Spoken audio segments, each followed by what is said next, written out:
Hey guys, it's Ellen Brock, novel editor. Today we're going to talk about what to do when you can't connect to your characters. So there are a few different situations where I tend to see this happen. One is with writers who are generally more focused on the story. They just find the twists and turns and things like that more interesting.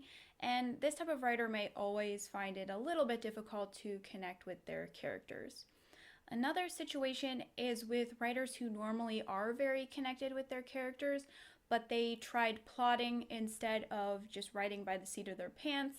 And as a result, once they tried to switch from the outlining phase to the writing phase, they found it really difficult to sort of get into the headspace of that character.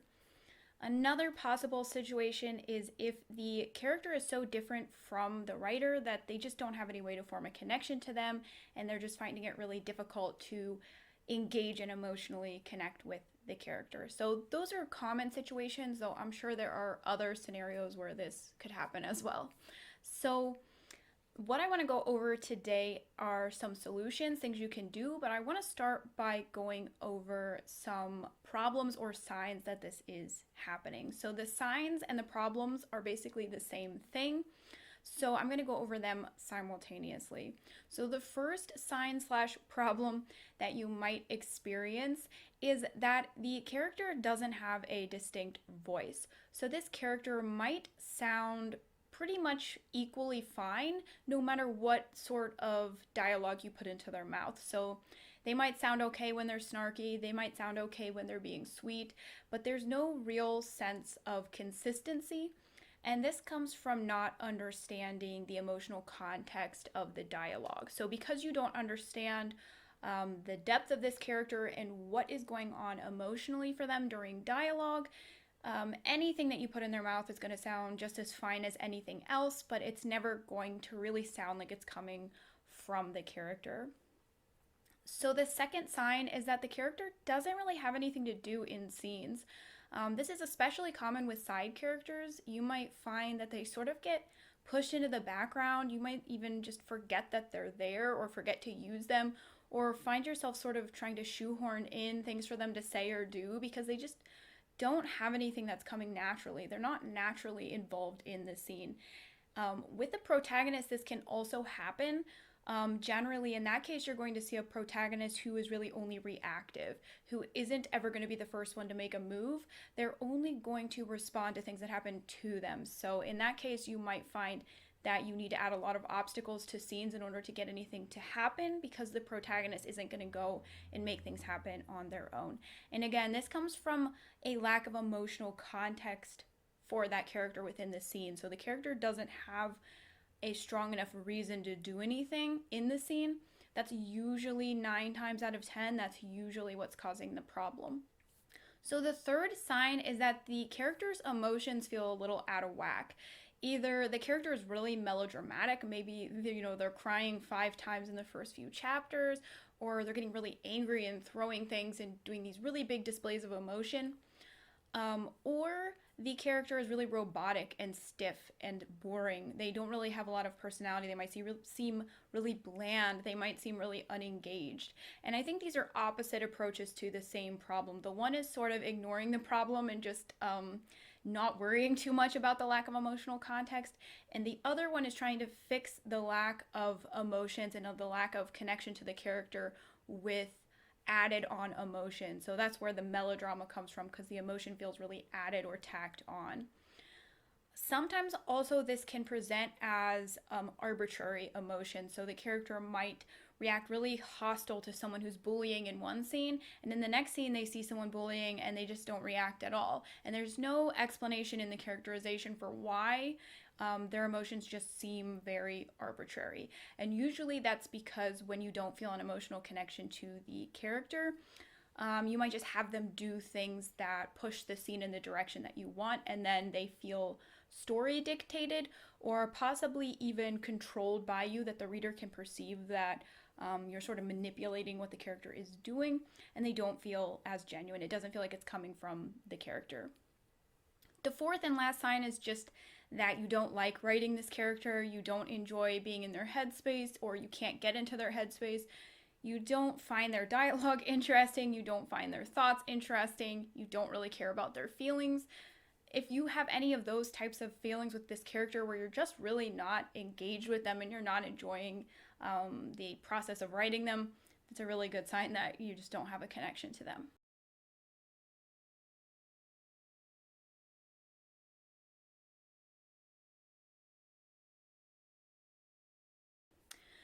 So now that we know the signs and the problems, let's talk about what's really going on. So, why is this actually happening? In the majority of cases, the reason that a writer can't connect to the character is because the character is underdeveloped. That does not mean that you haven't spent time on characterization or that you haven't tried to develop this character. It doesn't mean you don't know anything about the character. It just means that you don't know the right things about the character. So often, writing advice and articles will give you exercises and things to focus on that don't really solve this problem. Articles that are like, what's your character's desert island books, or what's their favorite color, or their most treasured childhood memory. Those things can be fun to think about, and sometimes they can be helpful, but it won't solve this problem of not connecting to them. And that's because generally it's not so much that the character doesn't have personality, it's that they don't have depth or that you don't understand their depth. So there are a few things you can focus on that will help significantly with this problem. So that's what I want to go over next. So the first thing to focus on is the motivation. What is driving this character? This is not the same thing as the goal. The goal is tangible.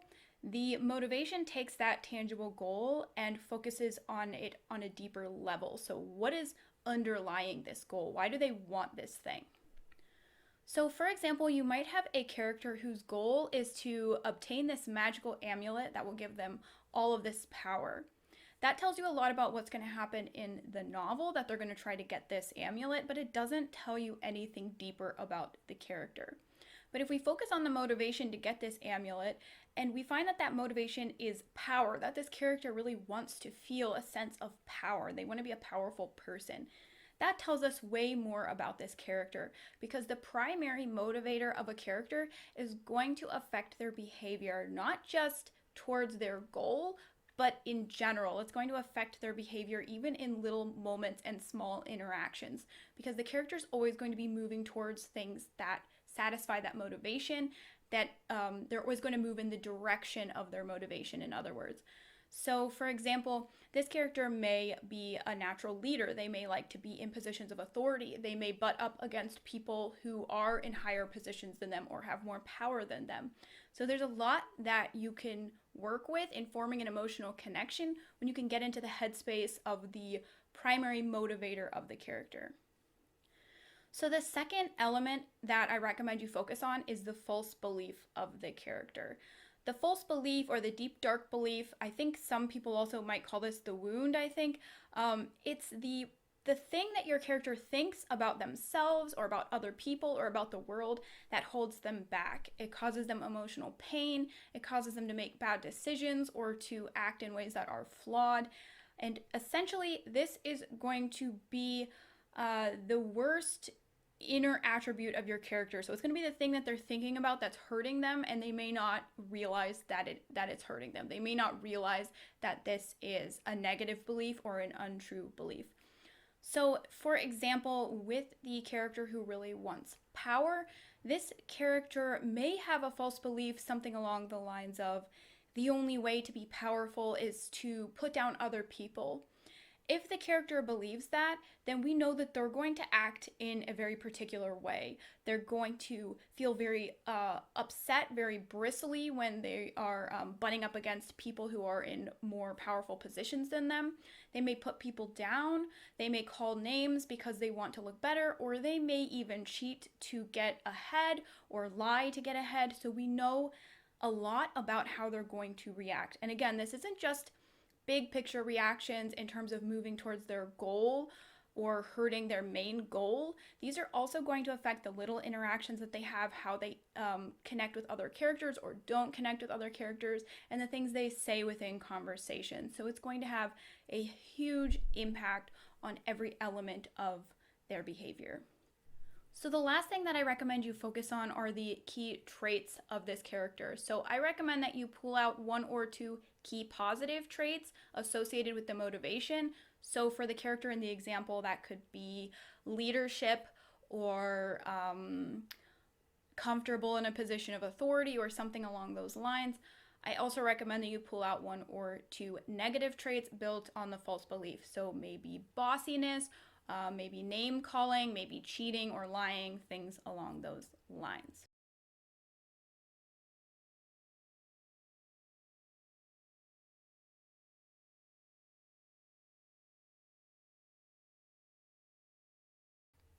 So now that we've gone over the deeper reason for this problem and the signs of the problem, let's talk about some practical solutions and activities and things you can do right away to improve your connection to this character that you can't connect with. So, the first thing that I recommend, especially if you're the type of person who does really well with a sort of structural approach and planning or plotting, things like that, if a more technical approach works really well for you, then I recommend that you just get out a piece of paper or go on your computer and write out motivation, false belief, positive traits, negative traits, and then fill in whatever you know.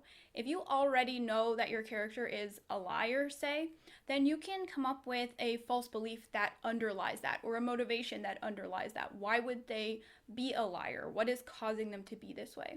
And if you know something like their motivation, it's even easier because you can then say, based on this motivation, what type of positive traits would this character have? And when you build the depth of the character on the motivation and the false belief and then the key positive and negative traits come out of that, you end up with a character that's a lot more cohesive, that feels more realistic to the reader, but that's also a lot easier for you to connect with. My second recommendation is to write out two key emotional scenes from the perspective of this character. You can do this in first person. If you like first person, if you prefer third, that's fine. It will work either way. But focus on the perspective of this character during two important scenes. The first is the key scene of backstory for this character.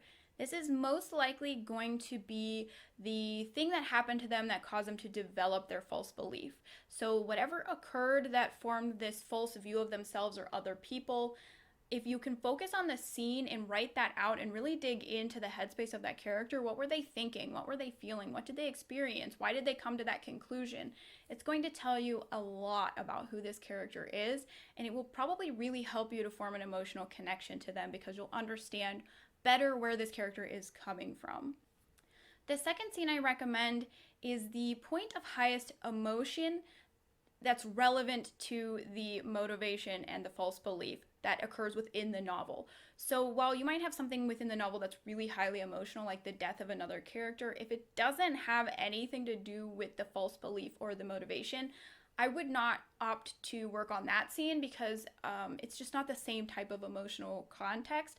So if you have a character that has a character arc, this scene is probably going to be the moment they realize their false belief, that they realize that it is false.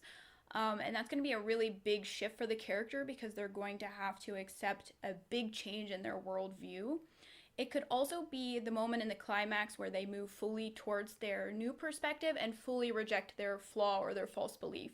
So they move completely in the opposite direction of where they would have at the beginning of the book. So again, this just is a very emotional experience that demonstrates a huge shift.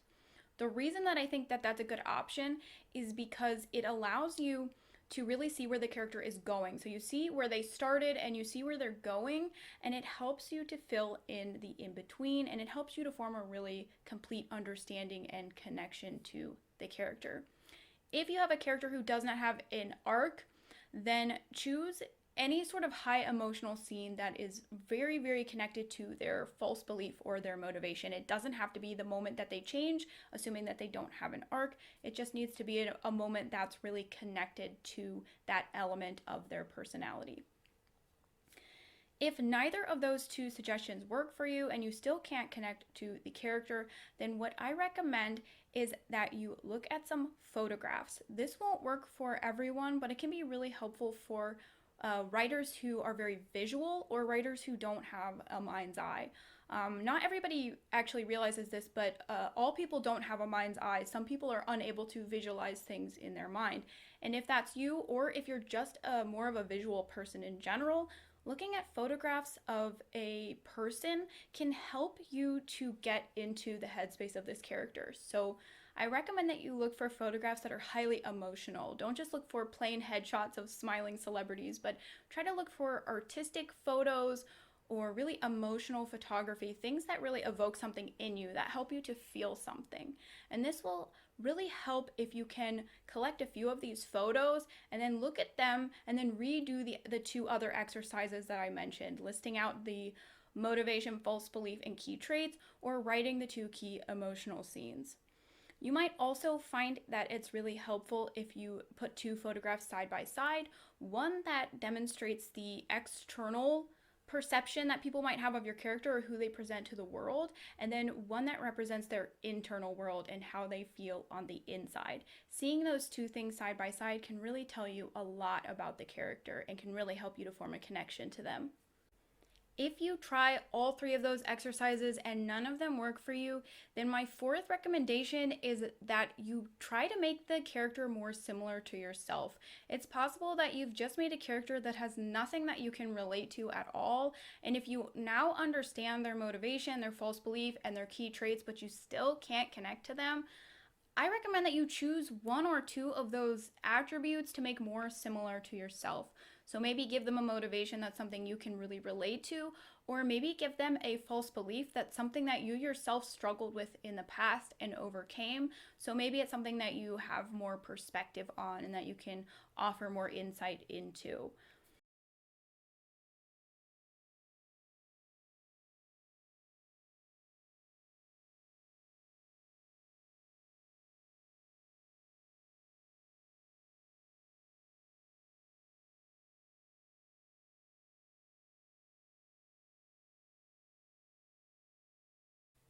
So I really hope that you found these tips helpful. If you have any of your own suggestions for how to overcome this type of problem, go ahead and put it in the comments. I'm sure people would find it really helpful. And I do want to add a new segment to my videos, which is viewer writing advice. And this week I have some advice from Justine Hart, who I thought had a really good suggestion for characterization that fits in really well with this video. So Justine said, one thing I have found weirdly helpful is to take the Myers-Briggs personality test as each of my characters, answer each question how I think they would. It clarifies a lot of things for me about what their strengths and weaknesses would realistically be, since before that they were just kind of floating around in my head without any of that clearly defined. So I thought that was a really, really good idea, especially if you're having a hard time making those characters feel tangible. Like she said, they're floating around in your head and you can't really understand them. I think taking the Myers-Briggs would be a really helpful activity and something that might really help. So I hope you guys found that helpful. I hope you found my tips and suggestions throughout this video helpful. Please let me know what you want to see next, and I will see you all again soon. Happy writing, guys!